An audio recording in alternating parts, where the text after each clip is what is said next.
দেখো দুপুরে রান্না বান্না করে নিয়ে চলে এলাম। ঠিক আছে, আজকে একটু তাড়াতাড়ি খাওয়া দাওয়া করে নিয়ে আমি আর আমার ছেলে চলে যাবো বাজারে। ভাত একদম গরম আর সব কিছুই রান্না গরম। কালকে তো একাদশী ছিল, তার জন্য এই যে নিরামিষ শাক ভাজা করে নিয়েছি। এটা ডাঁটা শাক, ওই যে লাল হয় না, এটা সাদা মানে সবুজ।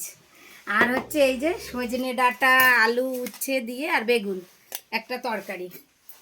এই হলো আমার নিরামিষ আইটেম।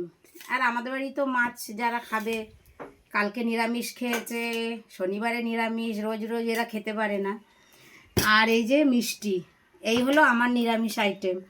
আর মাছের আইটেম দেখো দেখাচ্ছি। এই যে হলো মাছ ভাজা, আর মাছের ডিম আর তেল বেগুন দিয়ে পেঁয়াজ দিয়ে ভেজে নিয়েছি, এইটা আছে। আর এই যে সেই শাকের তরকারিটা খেয়ে ফেলেছে, ঠিক আছে, সকালে এরা ভাত খায়, এইটুকু আছে। তো এই যে হলো শাকের তরকারি। এটা বলে কেমন হয়েছিল গো শাকের তরকারি?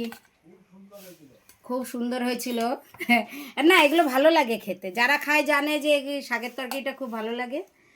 আর হচ্ছে এই যে আলু পটল দিয়ে মাছের ঝোল, একদম গরম। মাছের ঝোলটা লাস্টে রান্না করলাম, ওই জন্য আমি স্ট্যান্ডের উপর দিয়ে রেখেছি। এই যে মাছের ঝোলটা করেছি আলু পটল দিয়ে, বেশ সুন্দর করে লঙ্কা বাটা দিয়েছি, আদা বাটা দিয়ে, আর আমরা তো জিরে ধনে একটু ভেজে দিই।